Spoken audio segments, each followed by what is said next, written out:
Our first transition track speaker of VetSecCon is James Bierly. James is the owner and principal cybersecurity consultant for SecurePoint Solutions in Central Iowa. James had an unusual transition from the military to civilian worlds, from physical security to selling cars.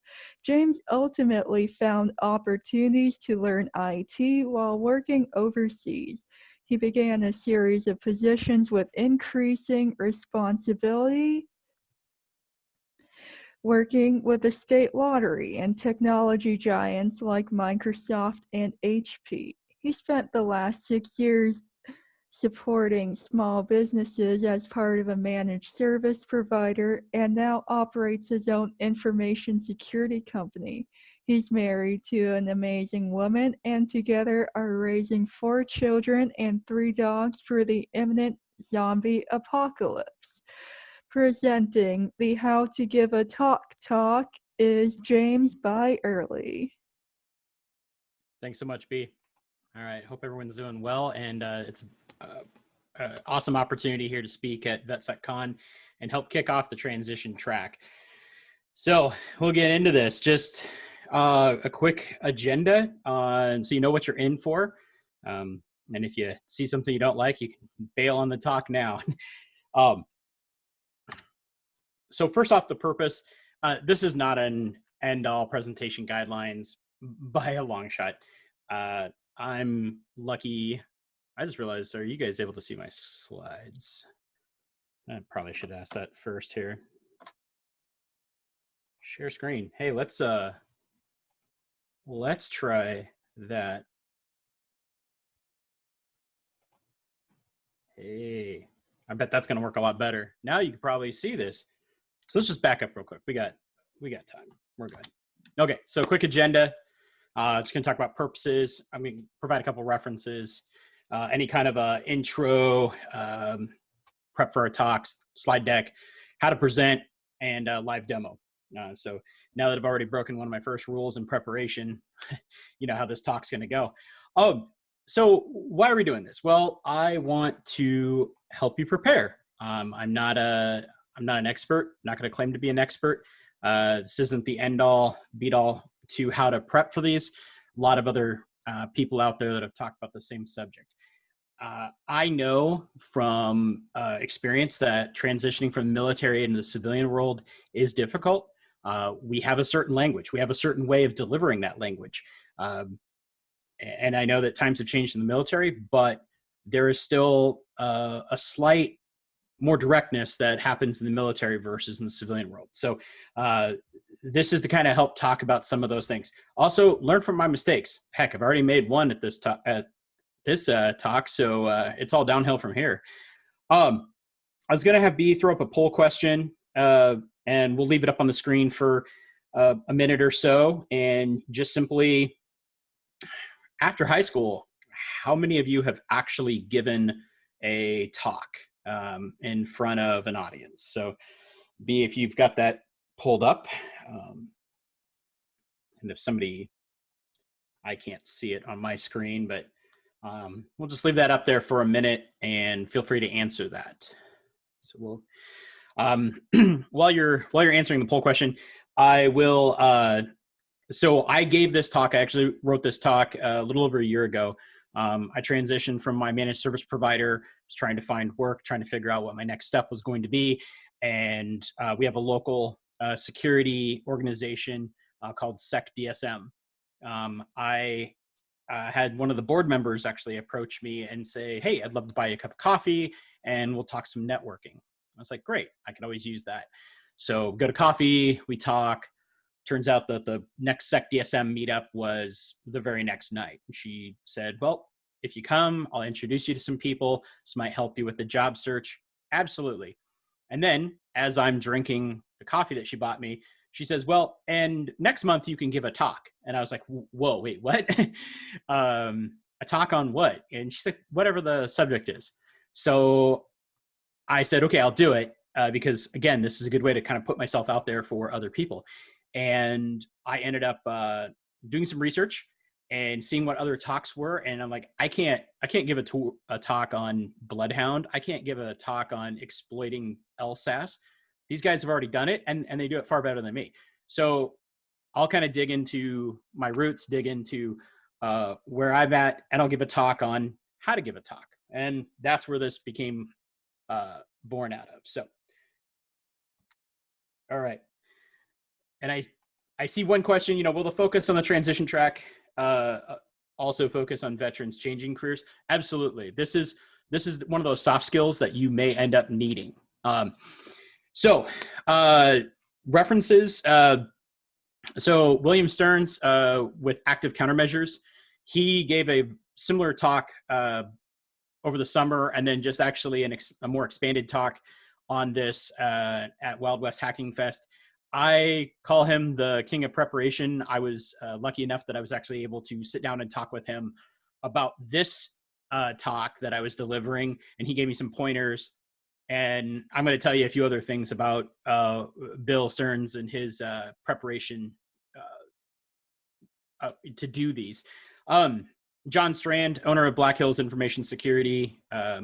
They're a great resource if you are starting out in cybersecurity to learn. And this will help you to get a start, whether it's in pen testing, reverse engineering, malware, whatever trips your trigger. So, all right, a little more about me. As B had said, I'm owner of SecurePoint Solutions, consulting and managed services. We're here in Iowa. So yes, we have more than corn. We have computers. Prior to IT, I was Navy. I did submarines and surface, mostly on the operations and intelligence side. I never took apart computers, really. I had technician as part of my job code, but I was always on that operations side. I did a lot of shipboard instructing, was on training teams. So I've briefed everyone from low-level E1s, just learning about the principles of oceanography, all the way up to briefing flag level on theater-wide threats, things like that. I have a few of those security certs that we all seek out. I'm actually relearning Russian, learned it in high school. Long story with how I went from learning Russian to doing sonar and intel for the Navy, but I'm relearning it now. I'm a father of 4 children. I have also 3 dogs. They are all insane. My 3 littlest ones, my wife and I adopted them out of foster care. So if you're ever interested in knowing more about foster care or adoption, I'm more than happy to talk about that. Something I'm very passionate about. So how we prep for the talk. So first off, knowing what the purpose of this talk is going to be. If you are delivering training, if you are some sort of engineer and you're having to do a product demonstration to an end user, maybe your sales rep roped you into doing this or said, yeah, he's available to do a demo, no problem. Maybe you were just voluntold to give a presentation to the people upstairs in your company, or you got suckered into having coffee and then having to give a talk like I did. Career day. I think they still do that at schools. Your kid might say, hey, mom, dad, aunt, uncle, whoever, can you do a talk about what you do? So at least then you can be prepared. Know your audience. A technical audience is going to be more focused on that process, where non-technical people are going to be more wanting to know high-level concepts. What does this do for my company? What value does it bring? What happens to something else? And so not the individual nuts and bolts of the system, but just how it works at the high level, how it ties into things. Your type of audience also will affect that tone. So if you're just having a tool talk amongst your peers, you're at a local security meetup, you're giving a talk at a B-sides, you're doing something in your in a college class, things like that, your tone and your the way you present yourself may be a little more relaxed. If you're going up to end users, if these are paying customers, well, you might want to adjust your tone, adjust your manner both of dress, how you act, and then a C-level type environment. If you're briefing a CTO or CIO, briefing a board for some reason, definitely a change with that as well. Travel. So traveling to a conference, traveling to some sort of event, really the big takeaway from that is backups for everything, like it says on the slide. I actually have a similar story to what Bill Stearns talked about, and I'll tell Bill's story in a second. I actually had to get an adapter at Yodabashi's, which is in Japan. It's kind of like a Toys R Us meets Best Buy, and it has tons of electronics. And there's an obvious language barrier. Me trying to find an adapter, not a very good fit there. Bill Stearns actually told a similar story in his talk where they were in the Middle East, and in addition to having a language barrier, they also, I don't know the country that they were in, they had a little bit of a hostile environment, and they were trying to get, I think, a spare laptop. So Bill, I called him the king of preparation. Bill proudly will say, I'll often bring 2 laptops. I'll make sure I have my own projector. Kind of a running joke was Bill Stearns is the only guy that brings his own generator to a presentation. So have everything that you possibly need, because you never know when you'll need it. Knowing your venue. This kind of ties into it a little bit of what we talked about for travel. The layout of the room is going to matter. I gave a talk at a credit union for security awareness. Their basement conference room had monitors or big TVs on either side of the room. And at first I was like, where the heck am I even going to stand? Or should I stand? Should I sit? I ended up sitting in the middle of this conference room table. Everyone else either alternated looking at me or looked at the screens that were across the other side of the conference room from each other. Luckily, I felt that it was a win that I was able to plug in my laptop and actually run both monitors without it being a complete cluster. With that, talking about plugging things in, the AV needs for the presentation. If at all possible, ask the host ahead of time, what is there? Do you have a projector? Do you have just a large flat screen? Do I need to bring a laptop? Can I bring a laptop? You may deliver a talk inside a space that doesn't allow outside electronic devices. You might have to email your talk to somebody, they queue it up on a computer, and you just work from there. So know how that is all going to work together so that you're not surprised, especially if you're coming to a location to do this. Adapters. I previously used a Microsoft Surface Pro 4 for all of my presentations, and all that has is just a mini DisplayPort. When I got that and realized I was going to start going on sort of a tour of sorts, I bought every adapter that Amazon had that fit mini display. So I could probably hook up mini DisplayPort to a old 9-pin printer or something like that with all the ones I've bought. Some of them I haven't even opened, thankfully.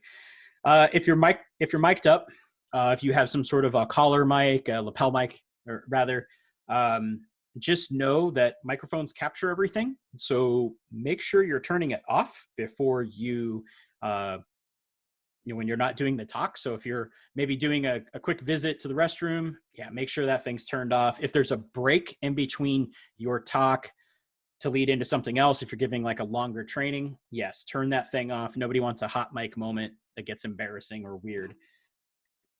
Somebody brought up Toastmasters. Yes, those are good events to do. Slide deck. All right. So we're not trying to design the PowerPoint execution standards here. This is more just based on some previous training, some experience that I have, just how to make a better slide. So first off, common common things are you should have 3 to 4 bullet points per slide. If you need anything more than that, maybe add a slide and continue on. One sentence to kind of talk about each slide, if at all possible. Avoid things like the wall of text, which I pulled this example here of this US wireless market. Found this online. I think I Googled bad PowerPoint slides, and this might have been one. So I don't exactly know the company. People could probably zoom and enhance, and some of the text maybe hints at who it might be for. But this wasn't meant to embarrass them. It's just to show that this is a lot of words on a slide, and it makes you wonder what the rest of that slide deck might have looked like. Personally, having tried to read this, this whole executive summary probably could have been its own slide deck, and probably its own talk or presentation rather. If you do, for some reason, if you have to put something up there like this, it doesn't hurt to go ahead and just zoom out or zoom on a piece that's important. Maybe have a better copy than what I have here, but be able to show a key point out of this giant slide if you're forced to do it. And by forced to do this, somebody gave you these slides and said, present them. Your pictures, try to keep them relatable to the topic. You guys probably noticed I had the deer running around in the data center. I figured, okay, security, IT, deer in a data center, it works. But try to keep your pictures relatable. The level of humor you throw into it, that's going to also depend on your audience. I know, having come into the Navy in the mid-90s, some of our training decks, classified trainings, about every 4 or 5 slides would contain an inappropriate picture. And I think the idea was that it kept the junior sailors, helped keep their attention to the material at hand. That won't fly nowadays. But memes are good, fun ways to kind of lighten the mood, but also keep in mind of who your audience is. If you're doing anything with like embedded videos, audio, make sure it works. Make sure you know how to trigger it. Make sure that it's not reliant on an internet connection, or if it is reliant on an internet connection, you have one available. We'll talk more on that in a little while. Also, make sure you have audio hookups. If you're plugging into, say, a VGA on an old projector, you don't have audio. And the people that are hosting this might not realize you needed audio.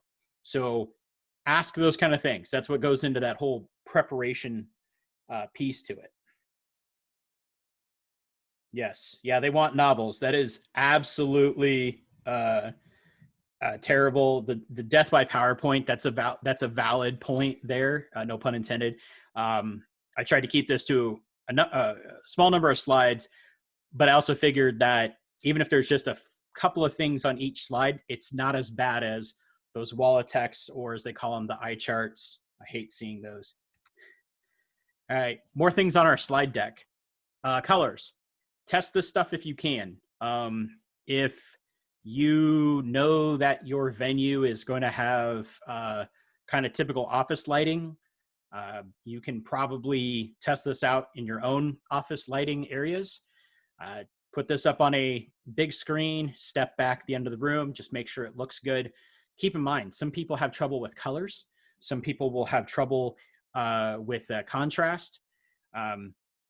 I put this point here about that it doesn't need to be on the set of The Dark Knight. I attended a vendor conference a little over a year ago. Not going to name names, but the sales guy had this really cool pew pew map of the world, and it was all different shades of gray and black and just completely devoid of color. And several of the people that were in this room were pretty mad when they were told that dark mode's the only mode, that this is what you get. And he kind of lost the room a little bit, especially the way he handled it too. So make sure you just have things, darker background, lighter lettering, things like that. Be careful what you put in your background. this is another example of a slide I found. There's a fair amount of text on that slide. It's not horrible. What really makes it bad is the fact that there's a Ferrari behind the text that for some people, it's going to make it very difficult to read. And you also can tell that they probably deliberately moved the text around so that it didn't get blocked by like the front grille of the Ferrari. Just one of those things where they knew this was probably a bad idea, but somebody said, put a car back there, make it look cool. Transitions, less is more. So when you're doing a transition between adding a slide or adding bullet points, adding picture zoom ins, don't make them all the crazy ones. You can select fades and whoosh-ins and all these other settings inside PowerPoint. You can also make sounds. I've sat through a slide deck where every advancing of the bullet points was like a lightsaber sound. I love Star Wars just as much as any other nerd, but holy cow, it got old really quick. So the less is more is super important. Your slide advance shuffle, know what's on your next slide, know where your slides are in relation to the stack. Try not to go crazy with clicking the button and then having to go back and forth, especially on Zoom or any kind of a streaming like this. People will start to think there's something wrong with their connection. All right, a little more with slide deck. Gender neutral. This is something that is very important nowadays. You know, it used to be you could just kind of say you guys, and I know sometimes I slip and I really work to try to correct it. So the you guys needs to turn into you folks, y'all, or something like that. So be cautious of misgendering people. If you're not sure what to use, you can use they. That's generally accepted. You just don't want to lose an audience. If people are seeing this and not not able to, oops. And then I just go and make my own dummy move here because I click something. So that's the important one. This thing here, I saw this online about actually right after I gave this talk the last time, and just said something, found something new to say when I leave a room. And apparently this Stay Fresh cheese bags is like a real product overseas. And I'm like, that's great. Stay Fresh cheese bags. Can't go wrong with that unless there's people that have like a phobia of cheese. Practice your slides. Practice. Know the material. Whether you wrote this yourself or somebody gave this to you and said, go present it, practice it. This same talk with dark mode pew pew map, there was another sales guy who I felt bad for him because I think he got off the plane in Des Moines that morning, rushed over to the hotel conference room and plugged his thumb drive in and saw the slides for the very first time. There was definitely a moment where you guys are all getting that red screen. Oh, okay. I thought that was just me. Yeah. It said Jerry for a second. B, can you double check, make sure that only I'm set up to share? Yeah, we see your PowerPoint behind the redness. I will see if I can share something and that will allow you to reshare. Okay, perfect. Yeah. Sorry about that. Yeah. Thanks for telling me, everyone. That's always the worst with these. Oh, hey, that went away. So now. I will stop my share now. So. Okay. I will relaunch my share. Hopefully, okay, yep. Thank you for numbering those because I have no idea where they were supposed to be. Okay, we good now? Everyone can see the slide deck again? Someone just throw in we see it. Okay, all right. So, technical difficulties. See, that's That's what's and that's why we practice it. That's why we have all this stuff set up. So like I said, practicing it, this poor guy, I'm gonna guess, like I said, he this first time he had seen those slides. So he needed a solid 30, 40 seconds of looking at the slide before even talking about the slide. And of course they were also very the slides were very wordy as well. So it was a tough go for that guy. Import your slide to the PDF. This is if you do want to provide slides, set that up as a PDF and send it out. This way it scrubs out your notes. One thing to keep in mind though is that if you have transitions of graphics or anything like that, you sometimes will run into a situation where now the graphics will be on top of each other and it'll look weird. I actually had a sales rep sent one of my security awareness briefings to our client ahead of time, and it was notes and all.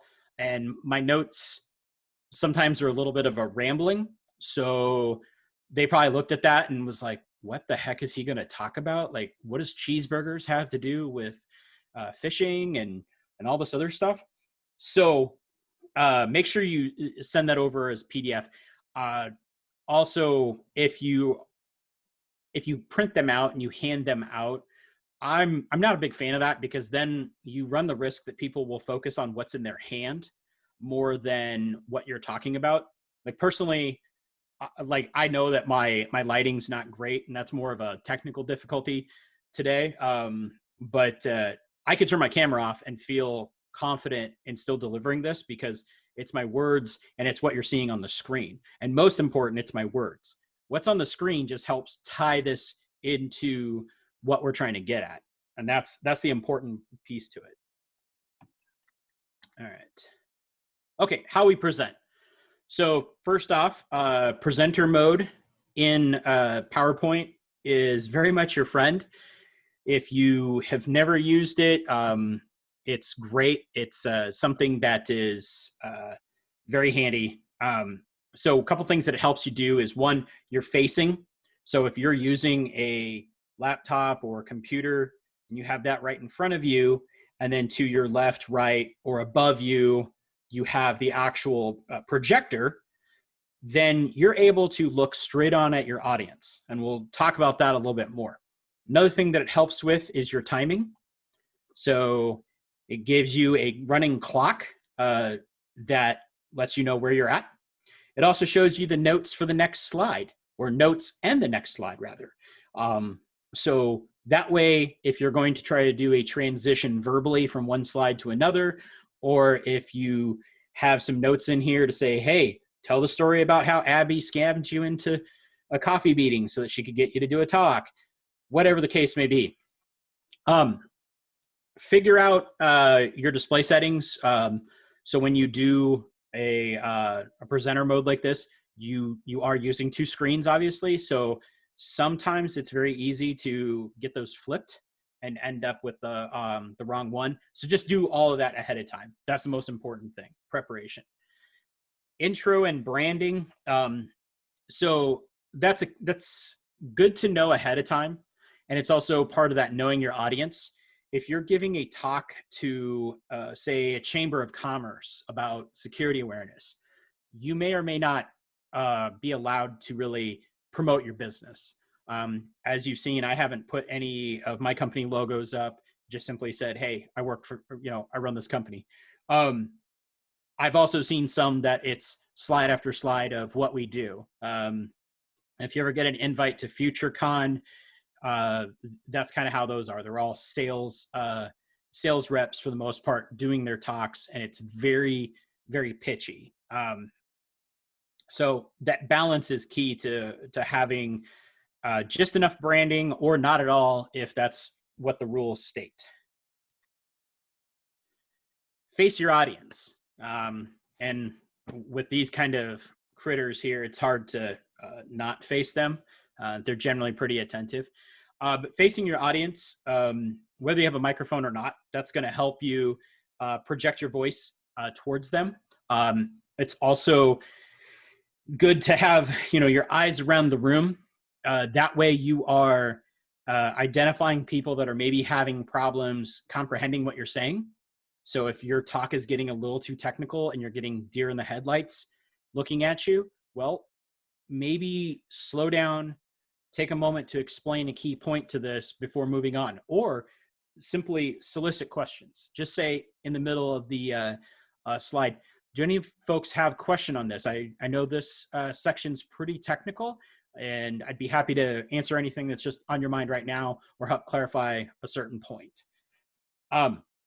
Lasers, pointers, moving the mouse around, doing all crazy stuff. Try to avoid doing that. Inside presenter mode, they even allow you to do that. Oh, look, I just gave my dog a red nose. Oops, I blinded Gemma. I'm very sorry. They give you pens so that you can do dumb stuff. Start writing all over it. Doesn't save it in there in PowerPoint, but now this is stuck there until we're done with this slide. Sorry, not sorry. The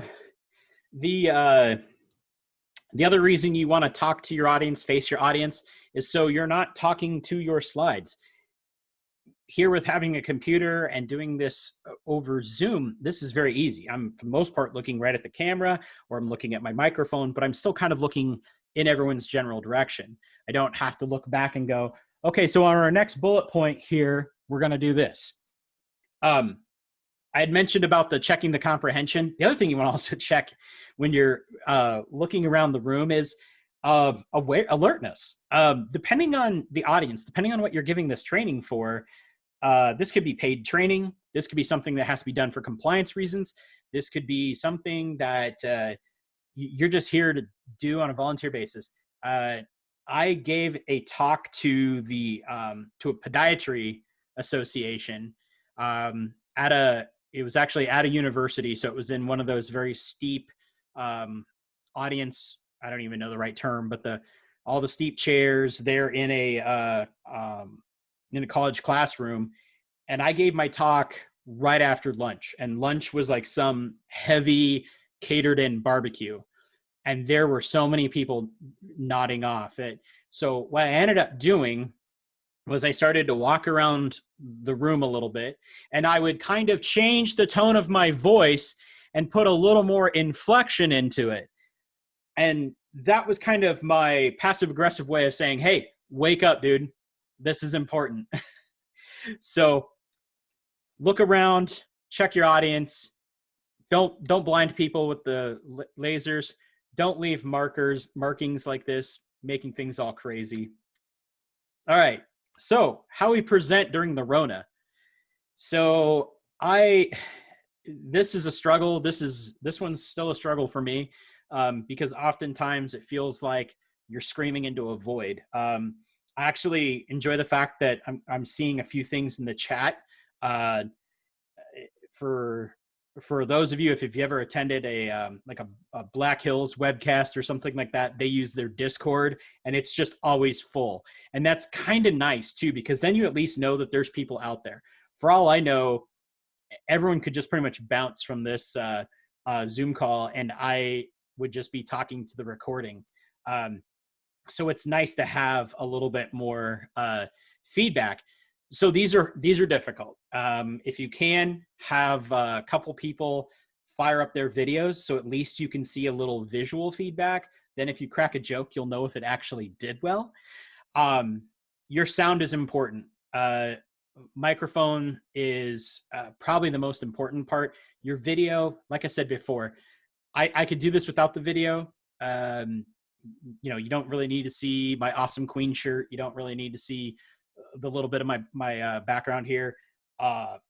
So you're kind of okay there. Bluetooth microphones are bad. Get something that's wired up as much as possible. Your lighting, you want that to be in front of you versus behind. I dimmed the lights, most of the lights in my basement for this. I covered up a window so that there's not a lot of light behind me, but there still is. I can see that. what you do for a background, if you really start getting into these talks more often, maybe investing in just a matte sheet that's framed up that you can set up behind you. I'm actually moving offices here pretty soon, so that'll be helpful. Another piece is just simply, if you are using a background, make sure it's professional. Again, knowing your audience, knowing what you're trying to provide, and how do I get it to transition?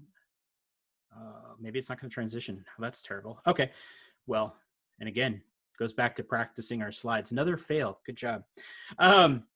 Another device for feedback. That's actually something you can do if you put a device up on your somewhere where you could see it.